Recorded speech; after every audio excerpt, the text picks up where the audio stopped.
하나님 말씀 베드로 전서 3장 13절 이하의 말씀입니다. 우리 17절까지 한 절씩 교도하시겠습니다. 13절. 또 너희가 열심으로 선을 행하면 누가 너희를 해하리요. 그러나 의를 위하여 고난을 받으면 복 있는 자니 그들이 두려워하는 것을 두려워하지 말며 근심하지 말고 너희 마음에 그리스도를 주로 삼아 거룩하게 하고 너희 속에 있는 소망에 관한 이유를 믿는 자에게는 대답할 것을 항상 준비하되 온유와 두려움으로 하고 선한 양심을 가져라. 이는 그리스도 안에 있는 너희의 선행을 욕하는 자들로 그 비방하는 일에 부끄러움을 당하게 하려 함이라. 같죠? 선을 행함으로 고난받는 것이 하나님의 뜻일진데 악을 행함으로 고난받는 것보다 나으니라. 아멘. 3장 13절에서부터 4장 19절까지 굉장히 긴 절이죠. 4장 19절까지 고난에 대해서 우리가 가져야 될 올바른 생각, 우리가 고난에 대해서 어떤 생각을 가져야 하는지를 크게 세 가지를 설명을 합니다. 그러니까 1장 3절 이하에서부터 고난당하는 성도들에게 찬송하리로다 이렇게 시작을 했잖아요. 위로하고 어깨 다독거리고 안아주고 이래야 되는데 고난당하고 있는 자들에게 찬송하래요. 그리고 현재의 고난은 잠깐의 고난이래요. 그리고 고난이 주는 유익이 크다라고 말했거든요. 어떻게 베드로가 그 당시 어떻게 보면 초신자들이고 신앙생활 한 지 얼마 안 된 그런 사람들에게 어떻게 그렇게 말하냐 이게. 지금 그 이유가 3장 13절에서부터 4장 19절까지 고난에 대한 바른 생각을 갖고 있기 때문에, 이해가 있기 때문에. 근데 이 얘기는 그 당시 성도들도 고난에 대해서 이렇게 생각하고 있다는 거예요. 거기에 대해서 새롭게 얘기하는 것도 있지만 그 초신자들은, 그래도 어느 정도 신앙생활하는 사람들은 이렇게 생각하고 있다는 거예요. 이미 고난에 대해서 이렇게 생각하고 있었기 때문에 이런 말도 하는 거거든요. 그렇기 때문에 우리가 고난을 당하고 어려운 일을 겪을 때마다 고난에 대해서 바른 생각을 갖자는 거예요. 그런 성경적인 생각이겠죠. 그 생각을 우리가 가질 때 고난에 대해서 바르게 믿음으로 반응할 수 있다는 거죠. 그게 이제 오늘 이제 13절에서부터 4장 6절까지는 고난은 복이다라는 거예요. 왜냐하면 하나님의 뜻이기 때문에. 하나님의 뜻이기에 고난은 복이다. 그렇게 얘기합니다. 그래야 우리가 어떻게 돼요? 그 고난을 통해서 정말 연단을 받아 정말 하나님이 기뻐하는 성숙한 사람으로 빚어갈 수 있거든요. 그런 걸 생각해 볼 때 이 고난은 우리에게 부정적이고 나쁜 것만이 아니라 우리가 믿음으로 반응하면 그게 복이 된다는 거죠. 그리고 4장 7절부터 11절까지는 고난에는 끝이 있다는 거예요. 야고보서에서도 1장 12절에 얘기했잖아요. 고난에는 끝이 있다라고 얘기했는데 여기서 베드로도 고난에 끝이 있다는 거예요. 그리고 4장 12절부터 19절까지는 그래서 고난을 이상하게 생각하지 말고 기뻐하래요.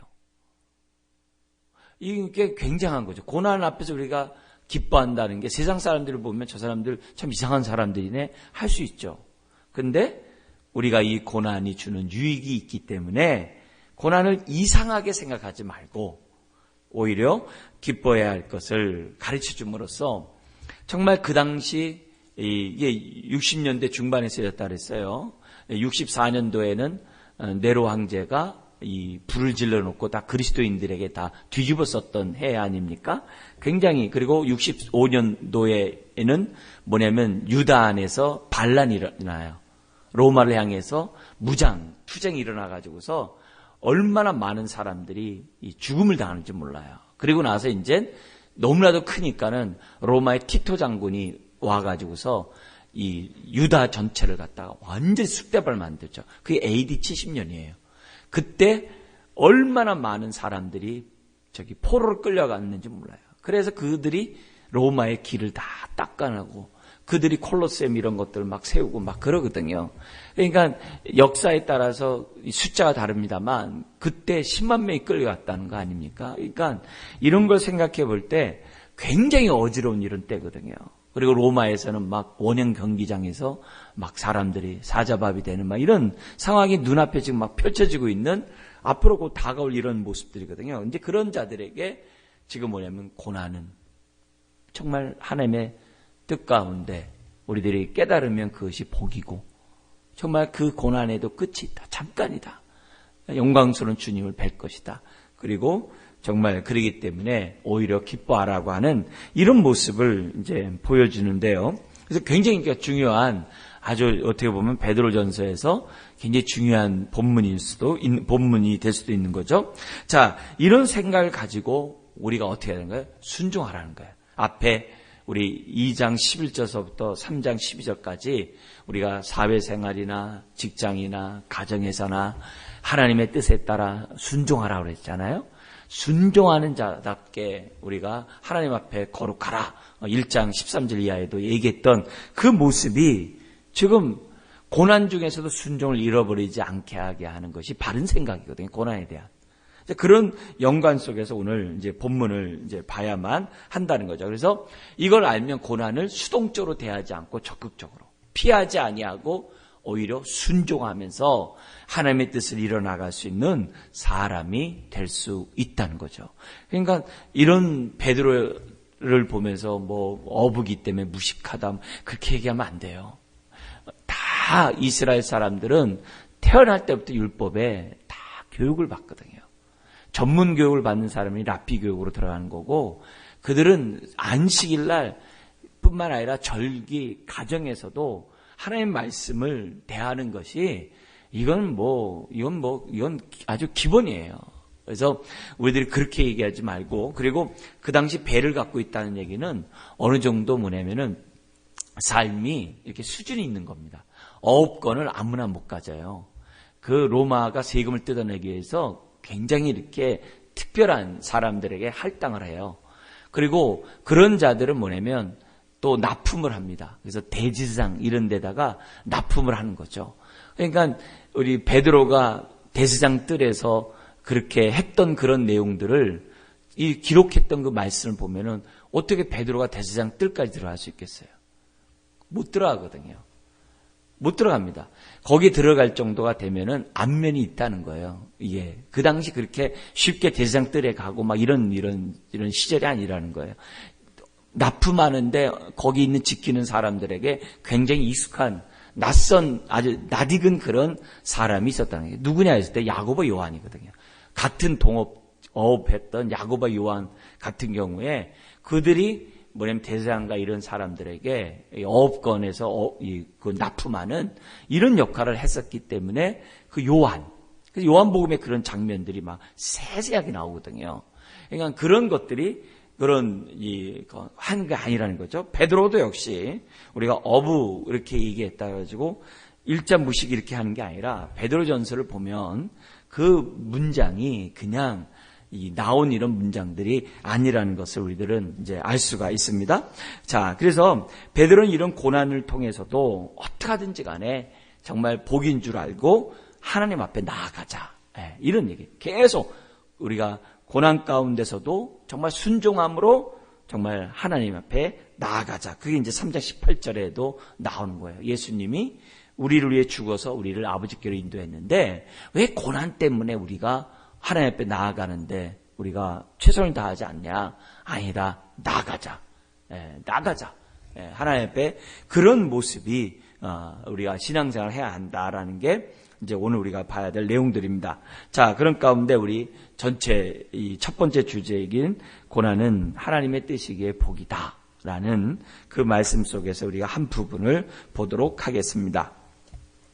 자, 13절, 우리 14절 같이 한번 읽겠습니다. 또 너희가 열심으로 선을 행하면 누가 너희를 해하리요? 그러나 의를 위하여 고난을 받으면 복 있는 자니 그들이 두려워하는 것을 두려워하지 말며 근심하지 말고 이렇게 돼 있어요. 여기 보면 너희가 열심으로 선을 행하면 누가 너희를 헤아리요. 앞에서 지금 사회생활이나 우리 종됨의 삶이나 이 부부생활 가정에서의 남편을 대하거나 이런 모습들이 다 믿음으로 행동하고 하나님의 왕 같은 제사장으로 아름다운 덕을 선전하기 위해서 말과 삶 속에서 열심히 선을 행하면 누가 너희를 해할 수 있겠냐 이게요. 해할 수 없지 않냐 이게요. 그렇지만 또 2장 11절 12절에 보면은 너희를 비방하는 자들도 있다 그랬거든요. 비방하는 자들이 지금 뭐냐면은 까닭 없이 비방하고 해를 가하고 또 심지어는 뭐예요? 상전이 위협을 가하는 종들에게, 또 가부장적인 그런 남편이 아내에게, 그리고 불의를 행하는 그런 지도자들이 총독이나 왕이나 이런 자들이 너희들에 대해서 해를 가할 수가 있는 거죠. 그죠? 그런 모습이 있다 할지라도, 어쨌든 그런 일이 있다 할지라도 우리는 어떻게 해야 돼요? 열심히 선을 행하면 누가 너희를 행하리요. 비록 비방하는 자들이 있다 할지라도 우리는 어떻게 해야 돼요? 흔들리지 말고 믿음에 대해서 정말 이렇게 선을 행함으로 나아가자는 거죠. 그래서 17절에 보면은 선을 행함으로 고난받는 것이 하나님의 뜻일진데 악을 행함으로 고난받는 것보다 나으니라. 그래서 앞에 했던 얘기를 다시 지금 강조하면서 고난 중에서도 뒤로 물러서지 말고 오히려 순종하면서 지금 뭐냐면 하나님 앞에 나아가야 될 것을 우리에게 가르치고 있습니다. 자, 그런데 여기 보면은 이렇게 누가 너희를 헤아리요. 그러나 의를 위하여 고난을 받으면 복 있는 자니 이렇게 돼 있어요. 근데 여기서 보세요. 고난이 복이다라고 그러지 아니하고 의를 위하여 고난을 받을 때 복이래요. 그러니까 내가 잘못해서 내가 악을 행함으로 고난받는 게 아니라 내가 의를 행함으로 또 의를 행했음에도 불구하고 선을 행했음에도 불구하고 내가 고난을 받는다. 그러면 그것이 복이라는 거예요. 생각을 우리가 어떻게 돼요? 그러니까 삶이 우리가 왕 같은 제사장으로 먼저 살아야죠. 순종하는 자녀답게 순종하면서 거룩한 삶을 살아야죠. 그죠? 피차 사랑하면서 우리들이 살아야죠. 근데 그렇게 삶에도 불구하고 비방하는 자들이 있다는 거예요. 그렇게 삶에도 불구하고 정말 핍박을 가하는 자들이 있다는 거예요. 그러나 그렇다 할지라도 그렇다고 한다면 오히려 이것이 우리들에게 복이라고 말씀하고 있는 거예요. 그러니까 이런 모습에서 내가 잘못함으로 고통당하는 일이 있어서는 안 된다는 얘기죠. 그죠? 앞에서도 했던 얘기를 지금 여기서 지금 또다시 지금 하고 있어요. 그래서 우리들이 오늘 이걸 보면은 내가 정말 의를 위하여 정말 우리들이 순종의 삶을 그런 살아야 되겠구나. 그러나 그런 삶에도 비방이 있을 수 있다는 것을 알면 우리들은 뭐예요? 참을 수 있죠. 그리고 그 이 참음이 나로 하여금 인정받는 인격으로 연단받을 수 있다는 것을 우리들에게 지금 가르쳐주고 있어요. 자, 그러면 우리가 어떤 의미에서 의를 위하여 고난을 받은 복이 되는가? 우리 앞에 있는 말씀을 한번 생각해 보세요. 1장 7절을 한번 우리 같이 한번 베드로전서 1장 7절 같이 한번 읽겠습니다. 너희 믿음의 확실함은 불로 연단하여도 없어질 금보다 더 귀하여 예수 그리스도께서 나타나실 때 칭찬과 영광과 존귀를 얻게 할 것이니라. 왜 고난이 복이 되냐? 고난을 통해서 연단을 받아 칭찬과 영광과 존귀를 얻게 하도록 우리를 빚으시니까. 빚어가니까 이 고난이 우리들에게 복이에요. 심지어는 1장 11절에는 고난이 왜 복이냐? 한번 11절 읽겠습니다. 자기 속에 계신 그리스도의 영이 그 받으실 고난과 후에 받으실 영광을 미리 증언하여 누구를 또는 어떠한 때를 지시하시는지 상고하니라. 선지자들이 말씀을 받았어도 선지자들이 그냥 그 말씀을 앵무새처럼 얘기한 게 아니라 하나님의 말씀을 받은 말씀을 묵상한 거예요. 그리고 거기에 보면 10절에 보면 연구하되 부지런히 살폈대요. 그러니까 부지런히 연구하고 또 묵상하고 또 묵상해요. 주의 말씀이 그러한가, 또 주의 뜻이 무엇인가. 선지자라고 해서 그냥 앵무새같이 말하는 게 아니라 받은 이 말씀을 자기 자신도 뭐예요? 깨닫기 위해서 연구하고 또 연구하고. 다니엘서 같은 경우도 보면은, 다니엘서에서 뭘 느끼냐면은 예레미야서를 다니엘이 알고 묵상하고 있다는 것을 엿보는 그런 대목들이 나와요. 그러니까 그만큼 뭐냐면 하나님의 말씀, 더구나 모세오경 이런 것들이 다 있지 않습니까? 그러니까 이런 것들에 대한 말씀들을 다 뭐예요? 연구하고 선지자들이 부지런히 살펴서 이렇게 돼 있거든요. 그런데 보니까 여기 뭐예요? 고난에는 뭐가 있다는 거예요? 영광이 있다는 거예요. 그걸 알고 어떻게 돼요? 어떠한 때를 지시하는지 상고하니라 그랬단 말이에요. 그래서 예수님의 고난이 있기에 십자가 있기에 부활이 있잖아요. 고난이 있기에 영광이 있잖아요. 십자가 없이 영광이 없잖아요. 그것처럼 오늘 우리가 왜 고난이 보게 되느냐? 그 고난을 통해서 우리가 뭐예요? 하나님께 영광을 드러내고 우리가 뭐예요? 영광에 동참하는 자가 된다는 거예요. 그죠? 기쁨으로 우리 아까 찬송 부른 것처럼 하나님 앞에 정말 당당히 서게 되는 그런 은혜가 있다는 거죠. 그러니까 이 고난이 복이라는 거예요. 오늘 우리가 읽었던 본문 3장 17절에서도 이 고난이 왜 복이 되냐면은 바로 그게 뭐냐면 그 고난 당함으로써 우리들이 더욱더 온전해질 수 있으니까 선을 행함으로 고난받는 것이 뭐라고 그래요? 하나님의 뜻이래요. 하나님의 뜻이기 때문에 복이라는 거죠. 그러니까 로마서 5장 3절 이하에 보면은 환난 중에 기뻐하래요. 환난이 다 끝난 다음에 지나고 보니까 아우 하나님의 은혜네 감사합니다 할렐루야. 그게 아니라 고난에 대해서 바른 이해를 갖고 바른 믿음의 반응을 보이면 환난 중에서도 기뻐할 수 있대요. 왜냐하면 환난은 인내는 연단은 소망을 이루는 줄 알미라 라고 로마서에 이게 있거든요. 그러니까 고난에 대해서 우리들이 바른 생각을 갖는 것이 성경에서 얼마나 중요한지 베드로나 바울이나 그래서 바울 로마서 5장 3절 이하에나 심지어 8장 거기 우리 17절 이하에 뭐라 그래요? 현재의 고난은 장차올 영광과 좋게 비교할 수 없다 이렇게 선포를 하잖아요. 지금 그런 걸 볼 때 우리가 뭐냐면 고난은 나에게 유익이니 복이라는 거예요. 그 다음에 또 다른 사람들에게 내 이웃 상대방들에게 이 고난이 왜 복이 되느냐. 나의 이런 순종하는 삶 의를 위하여 선을 위하여 열심히 순종하는 삶을 볼 때 같은 그리스도인들 그들에게 얼마나 선한 영향력을 끼치나 이게요. 그리고 초신자들 이제 그 당시 베드로전서가 세례 문서로서 이렇게 사용됐다라고 그랬어요. 그래서 그래서 세례라는 단어들이 이제 나오는 거예요. 이 뒤에도 우리가 내일 봐야 될 본문에서 세례가 나오는데, 그래서 이렇게 세례받고 어떻게 정말 이렇게 믿음 생활하는 사람들에게 이게 하나의 모델이 되는 이 전서거든요. 성경이거든요. 거기 이런 사람들에게 지금 뭐냐면 이렇게 사는 것이 바로 우리가 믿음의 삶을 사는 거고 순종의 삶을 사는구나 라는 것을 지금 샘플로 교과서로 지금 제시하고 있거든요.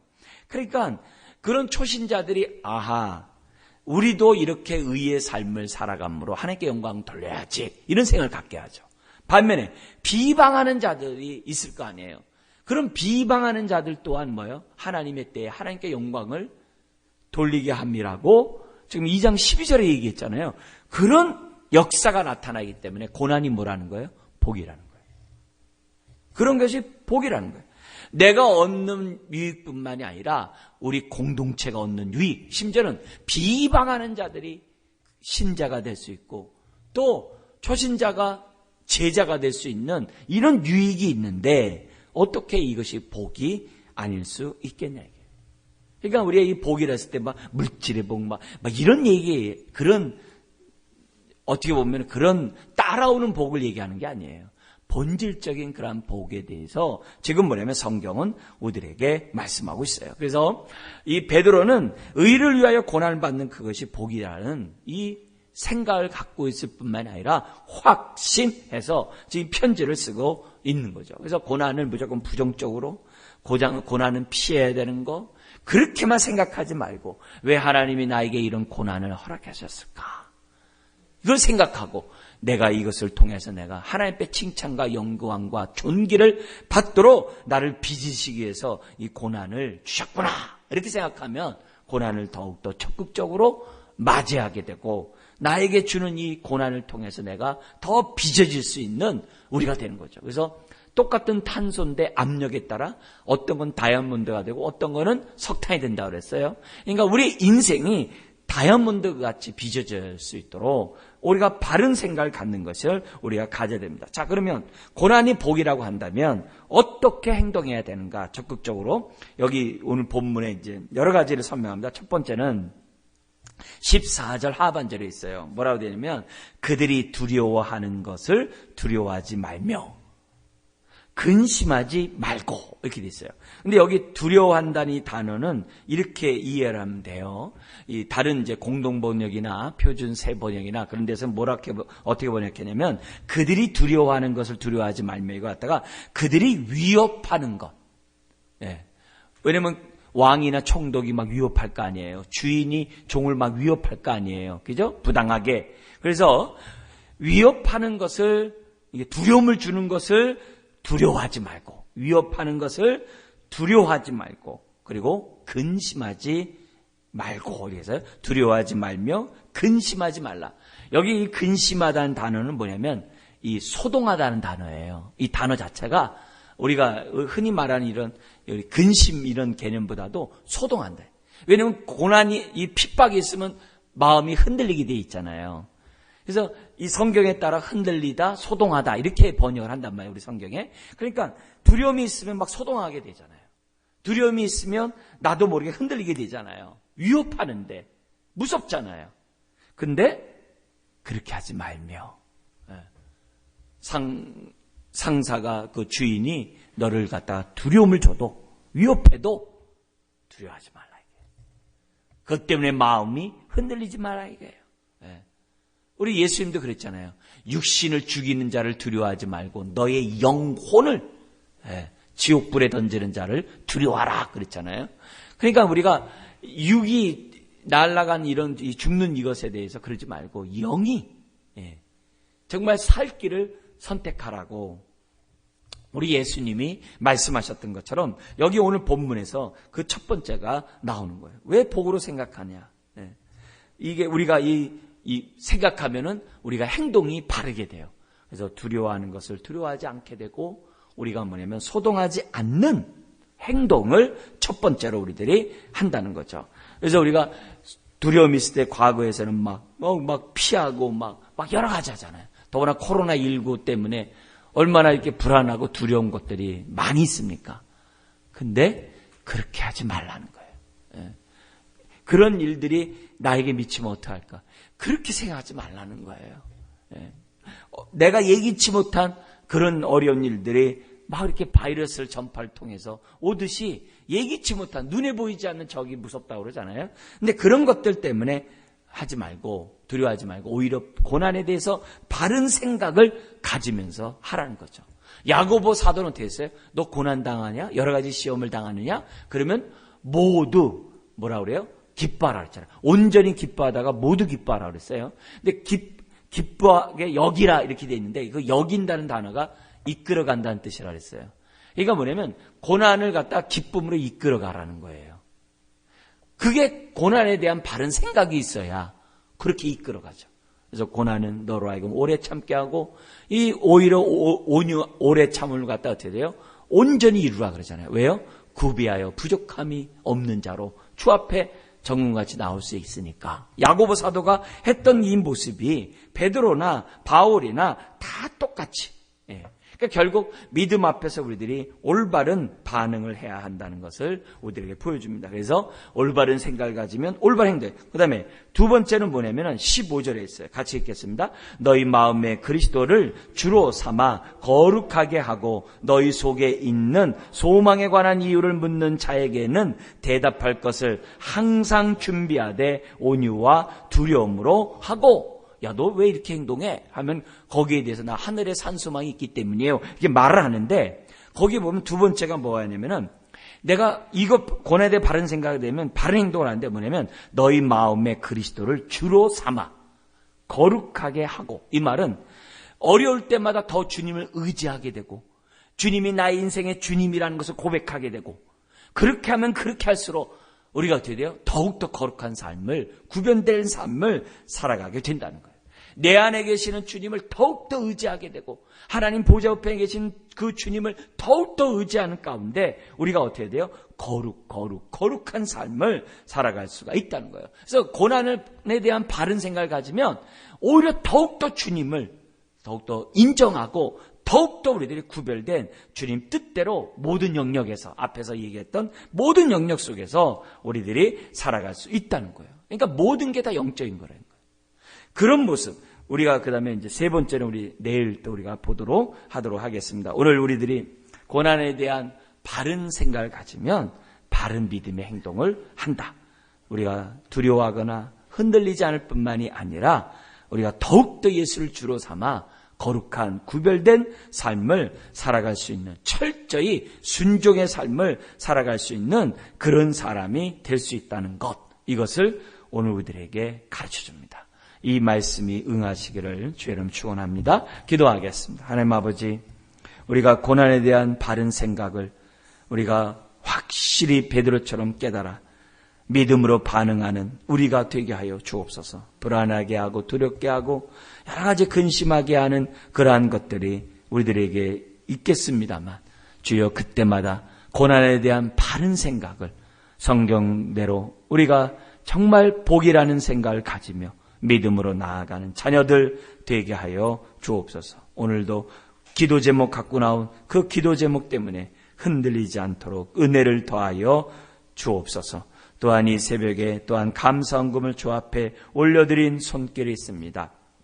아버지 하나님, 주의 말씀을 들을 때마다 풍성한 은혜가 있게 하여 주옵시고 더욱더 하나님의 말씀을 응하는 삶을 살아가는데 부족함이 없도록 하늘의 신령한 복으로 채워 주옵소서. 동일한 은혜가 오늘도 예배하는 모든 심령과 삶 가운데 또한 가정 가운데 넘쳐나게 하여 주옵소서. 믿사오며 예수님의 이름으로 축복하며 기도드리옵나이다. 아멘.